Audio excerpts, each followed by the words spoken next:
কাগজপত্র আছে।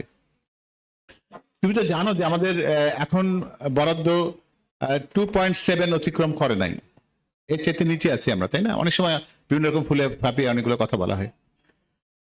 বিএনপি কি বলেছে তার হেলথের ক্ষেত্রে? তার জিডিপির কত অংশ তারা ব্যয় করতে চায়, এখানে কত পার্সেন্টেজ? 5%। একবারে হয়তো 2.7 থেকে 5-এ জাম্প করবে না, বাট এটাকে তো ক্রমান্বয়ে নিতে হবে। তুমি তো এটাও জানো যে তোমার হাসপাতালে যতগুলো যন্ত্রপাতি কেনা হয় তার সবগুলো যন্ত্রপাতিকে কাজের যন্ত্র, অকাজের যন্ত্র কেনা হয়, সেটাও কিন্তু ওই অর্থের মধ্যে কিন্তু এটা ইনক্লুডেড আছে। তোমার ওখানে যে বিল্ডিং তৈরি হয় সেটা কিন্তু ওই অর্থের মধ্যে ইনক্লুডেড আছে। কিন্তু যেটা হয় না, তুমি যেটা বলছো যে রোগীদের সেবার জন্য যেটা দরকার সেটা না। এই বিছানার নিচে রোগীর সংখ্যা, বিছানার উপরে রোগীর সংখ্যা যেতে বেশি। তুমি বলে K79, তুমি না, আমি K32। সুতরাং আমি তোমার মেডিকেল কলেজের ইতিহাসটা আমিও তুমি খুব ভালো করে জানি। তো সুতরাং তুমি জানো যে ওই মেডিকেল কলেজে তুমি যেরকম দেখেছো আমিও ঠিক ওই মেডিকেল কলেজ হাসপাতালকে ঠিক ওই রকম করে চিনি। আমার সময় কিন্তু ওই চিত্রই ছিল, এই চিত্রের ভিন্নতা ছিল না। প্রশ্ন হচ্ছে যে কেন? তোমাকে যদি একটা কথা বলি আমি, তোমার একটা পেশেন্ট হাসপাতালে যদি হার্নিয়া নিয়ে ভর্তি হয়, ওই পেশেন্ট ডিসচার্জ হতে কতদিন সময় লাগে? ও ভর্তি থাকে কতদিন সেটা আমাকে বলো। না না, একটা পেশেন্ট হার্নিয়া নিয়ে ভর্তি হলো বা গলব্লাডার নিয়ে ভর্তি হলো, ওর অপারেশন কি পরদিনই হয়? কতটা অপারেশন কতদিন পরে হয়? 2 মাস পরে হয়, আমরা ঘটনা তো আছে, তাই তো? হ্যাঁ, সিরিয়াল যখন আসে, আর যেদিন সিরিয়াল আছে ওই দিন সরকারি ছুটি, তাহলে কি করবা? আরো 7 দিন পর, তাই না? তাহলে কি করছো তুমি? ওর মধ্যে কি হাসপাতালে রোগী ভর্তি হওয়া বন্ধ আছে? তাহলে কি হচ্ছে, তুমি একদিকে ডিসচার্জ করতে পারছো না, আর একদিকে রোগীর সংখ্যা বাড়াচ্ছ।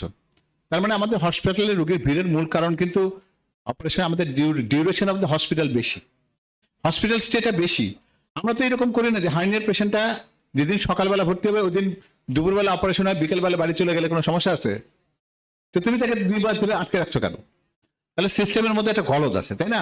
আমরা যদি ডে কেয়ার সার্জারি বাড়াই, তাহলে হার্নিয়া, লাইপোমা কিংবা এই ধরনের ছোটখাটো অপারেশনের পেশেন্ট তো হাসপাতালে ভর্তি হয়ে থাকার দরকার নেই। গলব্লাডার পেশেন্টকে যদি আগের দিন ভর্তি করে পরদিন ছেড়ে দিই ল্যাপারোস্কোপি করে, সম্ভব তো? এটা আমাদের পরিকল্পনাটা এই জায়গাতে। সেখানে এটা তো একটা সাইড। আর একটা জিনিস হচ্ছে কি, তুমি যেখানে দেখো যে হার্টের চিকিৎসার জন্য কি করি আমরা, অপারেশন অথবা স্টেন্টিং। তুমি কার্ডিয়াক প্রবলেমকে প্রিভেনশনটা জানো না, কি কি দিয়ে প্রিভেনশন করা যায়? হার্ট কন্ডিশন প্রিভেনশনের জন্য প্রথমে কি দরকার?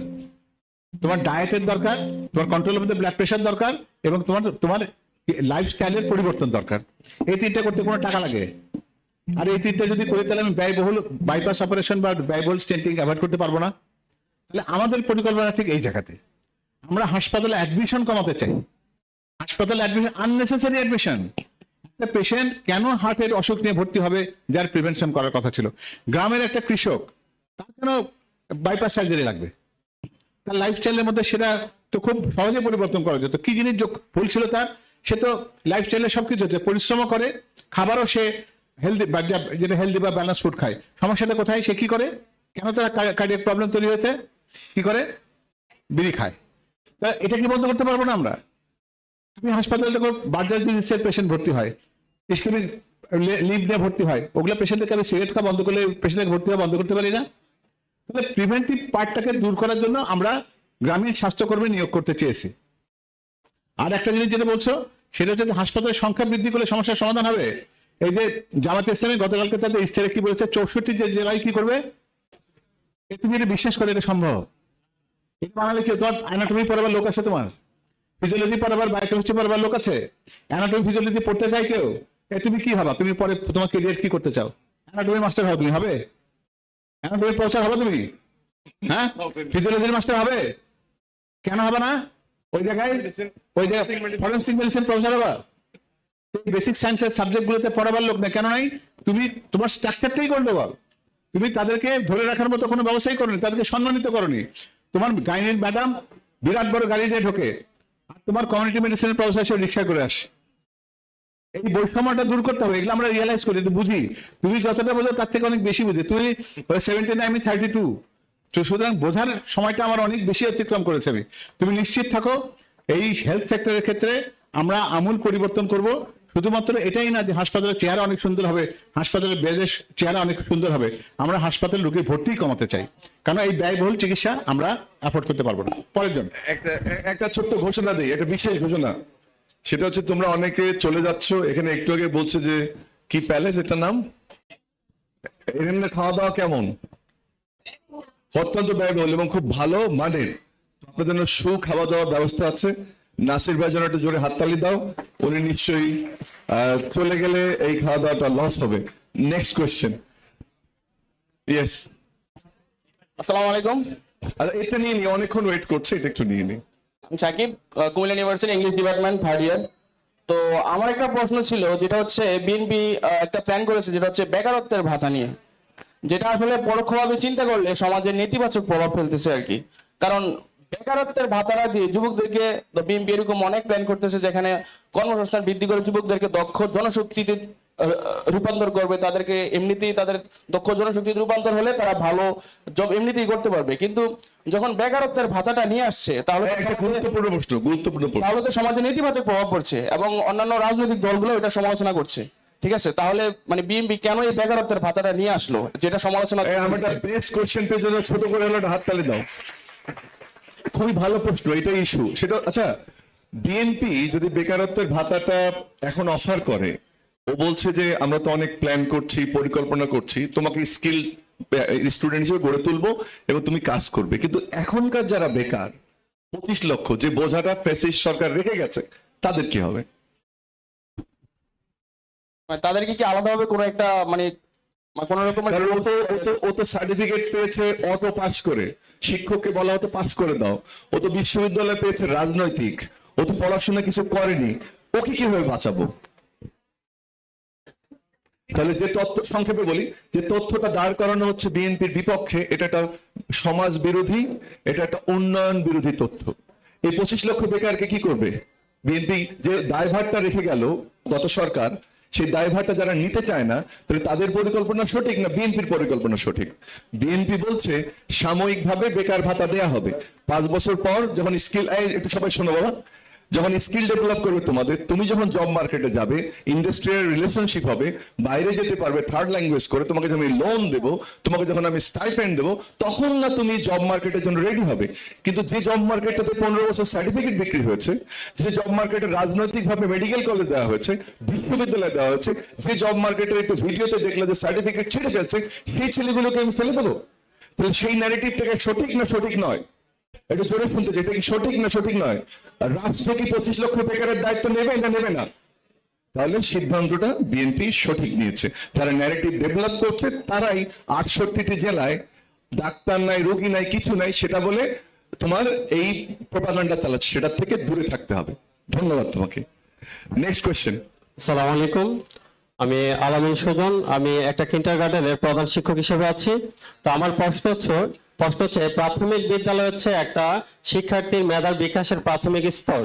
তো ওই ক্ষেত্রে দেখা যাচ্ছে আমাদের বাংলাদেশে প্রাথমিক বিদ্যালয়ের সংখ্যা হচ্ছে 65,566টি। এর পরিবর্তে আমরা যদি কিন্ডারগার্টেন গুলোর দিকে লক্ষ্য করি, এর সংখ্যা কিন্তু এর দ্বিগুণ হবে যদি আমরা হিসাব করি। তো এখন দেখা যাচ্ছে আমাদের এই প্রাথমিক বিদ্যালয়গুলোতে, অর্থাৎ কিন্ডারগার্টেন গুলোতে প্রাথমিক বিদ্যালয়ে একটা বৃত্তি পরীক্ষা দেওয়া হয়, যেটা মেধার ভিত্তিতে অংশগ্রহণ করে থাকে, শিক্ষার্থীরা অংশগ্রহণ করে থাকে।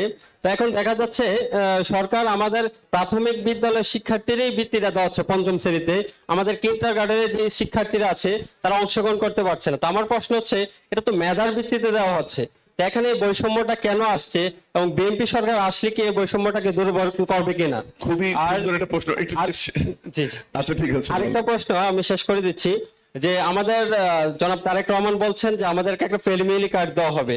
তো আমরা যদি ফেসবুকে ঢুকি, এটা নিয়ে বিপক্ষের দল একটা লেখা লেখে যে এই যে টাকার উৎসটা, আয়ের উৎসটা, যে আমরা টাকা দেবো, এই টাকাটা কোথায় থেকে আসবে, অর্থটা কোথায় থেকে আসবে, এই বিষয়টা একটু ক্লিয়ার করবেন। চমৎকার প্রশ্ন করেছে। তোমরা না দিয়ে বরং আমি হাততালি দিই একটু ওর জন্য। বললাম তোমরা দিও না, আমি দিচ্ছি। তোমরা ভালো খাবারের কথা শুনে এখন সবাই হাততালি দিচ্ছ। শোনো, কথা শোনো। আসলে দুটো দারুণ প্রশ্ন। আমাদের শিক্ষার সমতা ভিত্তিক শিক্ষা আমরা নিশ্চিত করতে পারিনি। 3টি ধারার শিক্ষা, একটা ইংরেজি মিডিয়াম, একটা বাংলা মিডিয়াম, আর একটা কি মাদ্রাসা মিডিয়াম। কোন পৃথিবীর কোন দেশে এটা আছে? শুধুমাত্র অনুন্নত দেশগুলোতে আছে। প্রথম সমস্যাটা সমাধান করা উচিত, শিক্ষা হবে একমুখী, এক কেন্দ্রিক এবং সবার জন্য সমান। তাহলে কি তোমার ওই সমস্যাটার সমাধান হবে? সেই পরিকল্পনাটাই বিএনপি রয়েছে ব্রডলি। তাহলে আর এই ধরনের কিন্ডারগার্টেনের বৃত্তি বা সরকারি বৃত্তি আলাদা হবে না। এটা আমার তোমার প্রশ্নের সরাসরি উত্তর। দ্বিতীয়টার উত্তর খুব গুরুত্বপূর্ণ। গতদিন বরিশালে আমরা অনুষ্ঠান করছিলাম, তখন জিজ্ঞেস করেছিলাম যে ফ্যামিলি কার্ড সম্পর্কে কতজন শুনেছো, তা হাত তুলেছিল বোধহয় 15-20 জন। আর জিজ্ঞেস করেছিলাম যে নেগেটিভ ক্যাম্পেইন কতজন শুনছো, তখন হাত তুলেছিল সবাই। তো এই ঠিক যে ন্যারেটিভটা ওর বক্তব্য দিয়ে দাঁড় করানো হচ্ছে যে বেকারদের ভাতা দিলে দেশ পিছিয়ে যাবে, কিন্তু আমার যে উত্তরটা শুনেছো সেই 25 লক্ষ বেকারের দায়িত্ব যেমন বিএনপি নিতে চায়, ঠিক একইভাবে ও যে প্রশ্নটা করলো যে এই ফ্যামিলিগুলোর দায়িত্ব নিতে চায়। একটা ছোট্ট তথ্য তোমাকে দেই। একটু আগে পাওয়াল ভাই বলে গেছে যে আমাদের যে সামাজিক কর্মসূচি সেটি একটু একটু ভালো করে শোনে। ফ্যামিলি কার্ড নিয়ে এত আলোচনা করা হচ্ছে যে ফ্যামিলি কার্ডকে কিং বানিয়ে আর বেহেস্তের কার্ড দিয়ে টেক্কা মারা হচ্ছে। এ খুবই সমস্যা, রাইট? বেহেস্তের কার্ড কি দেয়া যায়, কিন্তু ফ্যামিলি কার্ডটা বোধহয় দেয়া যায়। সংক্ষেপে 3টা কারণ বলি কোত্থেকে অর্থ আসবে। স্যার কখন দাঁড়াচ্ছে আমি দেখি নাই। এক নম্বর হচ্ছে যে আমাদের বর্তমান যে কর্মসূচি, সামাজিক উন্নয়ন কর্মসূচিগুলো 4টা মন্ত্রণালয়ের মাধ্যমে পরিচালিত হয়, তাতে প্রায় 1,25,000 থেকে 28,000 কোটি টাকার মতো ব্যয় হয়। ঠিক আছে, বিএনপি কিন্তু বলেনি যে আমরা এটা নতুন করে করছি। টিসিবির কার্ড আছে, ভিজিটি কার্ড আছে, অনেকগুলো কার্ড আছে, সেটাকে সমন্বিত করতে চাই। স্যার একটু আগে বলে গেছে তোমাদের যে তার জন্য ইনিশিয়ালি আমাদের 12 থেকে 18,000 কোটি টাকা দরকার, রাইট? তাহলে বাজেটে আমার যদি 1 লাখ কোটি টাকা থাকে, সেটাকে যদি আমি আলাদা করে কার্ডে নিয়ে আসি, এবং আমরা কিন্তু বলিনি একেবারে দেবো, বিলটি কি বলছে একেবারে দেবো, পাইলট প্রজেক্টের মাধ্যমে আস্তে আস্তে যাবে বা একটার পর একটা যাবে, রাইট? তাহলে সেখানে কি 1,20,30,000 কোটি টাকা, যেটার মধ্যে 3টে তথ্য আমি তোমাদেরকে দেই। এটা জাতীয় সংঘের খাদ্য উন্নয়ন কর্মসূচির একটা তথ্য যে 52% ভুয়া এনলিস্টেড বেনিফিশিয়ারি আছে আওয়ামী লীগের সময়। এটা বিশ্বাস করো না করো না, স্বজনপ্রীতি হয়েছিল না হয়নি, হয়েছে। তাহলে কত টাকা? 1,25,000 কোটি টাকা বা 1 লক্ষ কোটি টাকা। সেখান থেকে যদি 52% বেনিফিশিয়ারিকে বাদ দাও, কত কোটি টাকার অপচয় হচ্ছে? 50%। মানে এই শোনো, প্রশ্ন তুমি করে নিজে কথা বলছো, 50,000 কোটি টাকা অপব্যয় হচ্ছে, রাইট? যেটা আওয়ামী লীগদের মেম্বার থেকে শুরু করে সেই ফড়িয়া, সেই এমপি মন্ত্রী পর্যন্ত আত্মীয় স্বজনের পকেটে গেছে। সামাজিক উন্নয়ন কিছু হয়েছে? তাহলে কি জিডিপি 4%-এর নিচে থাকতো? তাহলে কি ইনফ্লেশন এত বাড়তো? তাহলে 50,000 কোটি টাকা যদি সেভ করতে পারি আমি, তাহলে কি 10-12,000 কোটি টাকা বা 18,000 কোটি টাকা দেওয়া যাবে না? এফিসিয়েন্সি গেইন থেকে তো দেওয়া সম্ভব। যে তথ্যটা ছড়ানো হচ্ছে এটা একটা ভুল তথ্য। বেহেস্তের কার্ড যেমন একটা ভুল ধারণা, একইভাবে অর্থের সংস্থানটা খুব সহজভাবে করা সম্ভব এবং সেটা গ্র্যাজুয়ালি করা হবে। ঠিক আছে, ধন্যবাদ তোমাকে। এরপরে নেক্সট। আসসালামু আলাইকুম। আমরা লাস্ট বেকার ভাতা শব্দটি নিয়ে কথা বললে না, কে জানি বলছিলে? তুমি একটা চ্যাট জিপিটি আছে তোমার, চ্যাট জিপিটি দেখো তো বিএনপি বেকার ভাতা শব্দটি ব্যবহার করেছে কিনা, এটাতে একটা সার্চ দাও তো তাড়াতাড়ি। বাংলা লেখো চ্যাট জিপিটিতে বিএনপি বেকার ভাতা শব্দটি ব্যবহার করেছে কিনা। আচ্ছা পরে প্রশ্ন দেয়, ওটা উত্তর আমি নিচ্ছি পরে। আসসালামু আলাইকুম। আমি মুহিব মুস্তাকিম, বাংলাদেশ আর্মি ইন্টারন্যাশনাল ইউনিভার্সিটিতে কম্পিউটার সায়েন্স নিয়ে পড়ছি।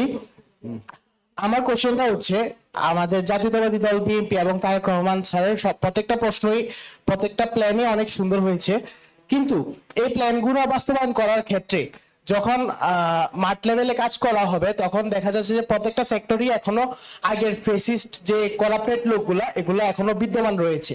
তো সেই সরকারের যে প্ল্যানগুলো, এগুলো আমাদের আমাদের সাধারণ মানুষের মধ্যে বাস্তবায়িত হওয়ার জন্য যেসব কাজগুলো করা প্রয়োজন, সেগুলো আমরা কিভাবে ইমপ্লিমেন্ট করব? হ্যাঁ, তোমার প্রশ্নটা খুবই যৌক্তিক। আমরা জানি যে গত 15 বছরে যারা এই প্রকল্প বা কার্যক্রম বাস্তবায়নের ক্ষেত্রে সরকারের দায়িত্বে ছিল, তারা প্রকৃতপক্ষে তাদেরকে এই ফ্যাসিস্ট সরকারকে সকল ক্ষেত্রে সহায়তা করেছে। এটা একটা সমস্যা, কারণ এই গত 1.5 বছরে কিন্তু তারা নির্মূল হয়নি, তারাই তো এখনো আছে। এবং বিএনপি সরকার এসে রাতারাতি তাদেরকে বের করে দিতে পারবে, এটাও হয়তো বাস্তবসম্মত নয়। কিন্তু এমন একটা ব্যবস্থাতে আমাদের যেতে হবে যে তাদেরকে নিষ্ক্রিয় করে রেখে যোগ্যতর কর্মকর্তা, সে যদি নিম্ন পদেরও হয়, তাকে দিয়ে দায়িত্বটি পালন করানো। এটা কিন্তু সম্ভব কি জন্য?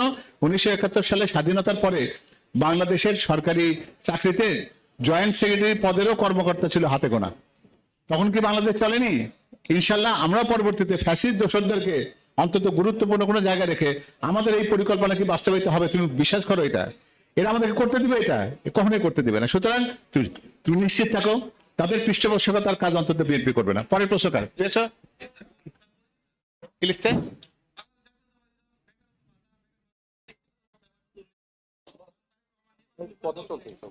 বেকার ভাতা শব্দটি ব্যবহার করেছে, দেখো এখানে আসো। এই শব্দটিকে ব্যবহার করা হচ্ছে এইখানে, এখানে আসো। বিএনপি কি বেকার ভাতা শব্দটি ব্যবহার করেছে? এই প্রশ্নটা শব্দটি, আমি কিন্তু তোমার এই কনসেপ্টে তুমি বলেছিলে যে বেকার ভাতা শব্দটি আমি শব্দটি সম্মানজনক না। এখানে কি লিখেছে? বেকার ভাতার পরিবর্তে কি ব্যবহার করা হয়েছে? এটা তাহলে কি করেছে এটার ক্ষেত্রে? না না, এটা ওইটা তো তোমার অন্য অর্থ। এটা এখানে যেটা লেখা আছে তাদেরকে আর্থিক প্রণোদনা দেওয়া হয়। আমরা যেটাকে মনে করি যে প্রণোদনা হচ্ছে তোমার যুক্তি, তোমার